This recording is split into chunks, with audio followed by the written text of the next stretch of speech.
In this video, we're going to be talking about why it's harder for Asian guys to actually lose weight and keep it off. So first off, really quick overview. There's a few big levers that you had no idea about that actually subconsciously is ingrained into your life. The number one thing, myself included, is thinking that you have to finish all your food. I don't know about you, but like my mom growing up, like she would be hounding me. She'd be like, Dex, you have to finish every single grain of rice. If you don't, you're getting pimples. But there's a bunch of bad luck, whatever Confucius say on top of that. But the reality is this, guys, this one thing is causing you to overconsume your calories. Probably not like a terrible thing. Like we need to be grateful that all the food that we have, but in reality, you're just overconsuming calories. Imagine this, okay? Imagine you have like a bowl of rice and you have chicken on there. You're eating really quite a bit of food, and then all of a sudden you're eating 80% halfway through. But then now you scooped on like another half bowl of rice. So like you have to finish this. What's going to happen is now you're over consuming calories just from that one seating, right? That one sitting. Imagine you did this for every single meal, 3 times a day, 7 times a week. Do this every day for like a month, and then you go out to eat dinner and you do the exact same thing because your kids are not actually finishing the food. And you're like, I don't want to actually like waste all the food, so I'm going to finish it up. The reality is this: in order for you to lose weight, you have to remove that as a mindset. And this is a huge unlock for me. And I hope this is a huge unlock for you too. I realize I can take out and pack it up and eat it again tomorrow. We'll just pause for a quick second because I actually had this mentality and no one actually realized it. Like it took me so long to realize that when I'm going for dinner with my friends, my family, I don't have to finish food. Like there could be food there that I just don't eat and I just pack it up and do it for later. And for me, like as a guy, I was just like, I always felt like I had to finish the food. And maybe it was like the way I grew up, but with my family, we didn't have like so much food growing up. So every single time there was food, we were just so grateful to like fill our tummy. And because I grew up with my brother, it'd be like a fight. We always try to eat as fast as we can so that we can get the good bits. You ever just eat like at a Chinese restaurant, there's like Peking duck, right? And you know which piece is like the best. Or when you're having crab, the best pieces of crab is the one where it's not like it's not the little crab things. It's like the one that's like really small, but there's like a good clump of crab meat because you don't have to do that much work. That was it. That mentality where you're just like, hey, I'm getting that first. Like I want everyone to have their turn first, but I know for sure I'm going to go get that. And then once you're full, there's like a little bit left over. You just finish it. But this is a huge reason why people don't actually hit their goals because they're so focusing on finishing the food. So culturally, one of the biggest reasons why people or a lot of Asian guys, it's harder for them to actually lose weight long term is simply because of this mentality, and it carries over subconsciously, and you don't even realize that. The number two thing as to like why a lot of guys in general don't actually get their dream body or lose weight consistently is simply because they're so focused on the number on the scale.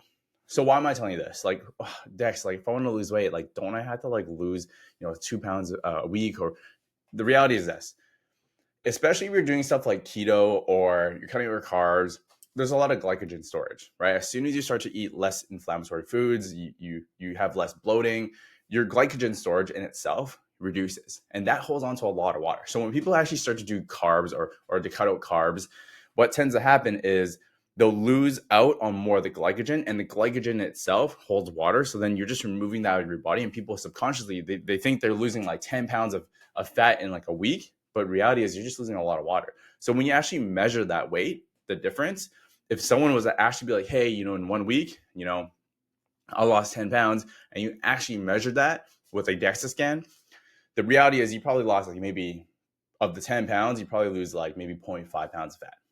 And that's why people get really upset or they get like almost defeated because they'll be like, oh man, I lost so much weight in the beginning, and it starts to slow down because the initial weight loss that you actually lose from like dropping out your carbs, that's not fat. And people get really obsessed with the scale. What you should be looking at, or what a lot of our clients actually look at, is looking at the DEXA scan. DEXA scan is really helpful because you can actually see objectively what is happening to your body. The reality is this: you can lose 10 pounds, but if it's all water and you just lose 0.5 pounds of fat, like that's not really that effective. But if you're able to consistently lose a pound of fat every single week, and you just keep compounding this, and you know that the system that you're doing is like, hey, this thing right here, when I eat this food, and I'm able to train this way, this is where I'm training. These are the type of training exercise I'm doing. I'm building muscle mass that way. And you're able to look at the data and be like, dude, I lost like 10 pounds, but you actually in 1 month, you actually lost like 15 pounds of fat. You gained 5 pounds of muscle. That is extremely valuable. That is so, so valuable, because then now you can be like, this is actually what works for my body. This is like what the data says. Then you get guided by decisions based off the number, as opposed to being like, hey, I actually lost like 10 pounds. But then you lose that same 10 pounds over and over and over and over again. And it's such a common thing that if people were to just almost like that right off that first week and look at that number after like the first initial weight loss, then you can actually see what is actually happening to your body. The biggest thing that we see for a lot of people who struggle with keeping the weight off is this. Eventually, every single person is going to hit a plateau. No matter what, like you're going to be in a calorie deficit, but eventually you're going to hit a plateau. So if you start to hit a plateau, let's just say you lost like, 10 pounds in like 2 months or whatever it is. And then now every single week you're staying exactly the same. And then you do this for like another few more weeks and you lose 1 pound. What's actually happening in this situation, and is really, really common, is your weight stays the same, right? But eventually your fat's going to stay on your body. So even though you're on a calorie deficit, your body is going through survival mode. It's like, when is my next meal coming? I have no idea when my next meal is. So what's going to happen is you're going to hold on to all the fat to like protect yourself, because you can utilize that as literally energy source, as one of the main energy sources: glycogen, glucose, carbs, and then fat. Like that's literally how you have energy. So it's going to hold on to that. And what's going to happen is you're going to start to lose a little bit more muscle mass, especially if you're not having protein. Okay. Or especially if you've been in the calorie deficit for a really long time. So if this were to happen and your weight stays exactly the same, let's just say, you lost 10 pounds, but then you're staying there for like 2-3 weeks. And all of a sudden, after 2 or 3 weeks of being in a calorie deficit, you start to lose weight again. Well, what might actually be happening here is you're losing a little bit of muscle. This might not be the best thing, right? Going back to our main point, why body fat percentage measuring is so important, because you could theoretically be losing muscle mass. If you're losing muscle mass, like if you had to think about it, like what do you think actually happens to your metabolism? Your metabolism goes down. So if you start to lose a little bit of muscle mass, right, lose 2-3 pounds of muscle mass, and then what actually happens is you actually look aesthetically like more skinny fat. Like you don't look like you're losing fat. You're losing like the tone in your body. So you look even more saggy. But you continue doing this and you just do this for like another month or so. You could theoretically lose like 7 to 10 pounds of like pure muscle. Now from here, you lose like 7 to 10 pounds of like pure muscle. You go back to like eating your average American. The average American eats 3,000 calories, 3,500 calories, depending on the person. So if that were to happen and you eat 3,500 calories, your metabolism slows down, you gain all this weight. But then at the end of it, you're in a much worse position when you first started, because simply you've lost muscle mass, which is equating to your metabolic rate, and you gain all this fat. So you lose muscle and you gain all this fat, and now people are in a much worse position when they first start, and they get really defeated. Then the next time they have to go through calorie deficit, they literally have to eat less food because they haven't done anything to build up their muscle mass. So people go through this crazy perpetual cycle simply because they're not actually measuring the thing that actually matters. All of this could be truly solved if you actually look at the data where you're currently starting at. You're implementing a process or system that actually works with your lifestyle, so it's very, very consistent. You hit a plateau and you actually understand how do you overcome this plateau instead of just like jamming yourself through a bigger calorie deficit. And then you have a system where each phase, going from like 30% body fat to 20% body fat, like that's its own phase. 20% body fat to 15% body fat, that's its own phase. 15 to 10%, it's its own phase. And then maintaining 10% body fat, that's a completely different ballgame. Then you have different phases for each actual phase of your fat loss journey. That is how you do things. And then for each phase, let's just say you're going from like 20% to 15% body fat, then you can actually start to look at your lifestyle and be like, okay, what does my lifestyle actually look like? Well, the biggest reason why I'm not able to stay consistent is because when I travel for work, like I don't really know what to do. Okay, if you're only having a system when you are only at home and in routine, it means that, of course, when you have to travel, it's not going to work for you. So realistically, you need to look at things way more holistically to be like, this is what my lifestyle actually looks like. This is what my lifestyle actually looks like when I travel. Okay, so with that in mind, like how can I build a framework around this phase for when I travel and when I'm at home? Oh, because this week I'm going to be in Dubai. Next week I'm going to be in New York. Like I don't really know how to, I only have meal prep at home. I only have like a trainer at home. It's like from there, you're kind of like now you no longer have the power to actually empower yourself to know exactly what to do. But what realistically you need to do is you need to build a framework for each phase, and you implement that. And then eventually you hit a plateau, and then you overcome that plateau, right? And then you have a new framework for 15 to 10% body fat, and you just keep going through this process back and forth. I just hit my mic.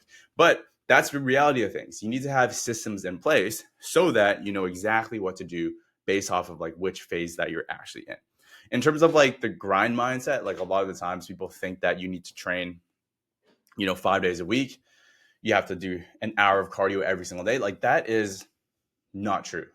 In fact, if you look at the literature, if you train 3 times a week, 45 minutes, that is minimum effective dose. And there was like 2 studies that I'm thinking about right now. I can't remember the study off the top of my head, but it looked at 2 groups. There was one group that trained 5 days a week, and there's another group that trained 3 times a week, 45 minutes, same intensity, same amount of volume within the exercise session, but obviously the 2 days of extra training, they had a little bit more volume throughout the week.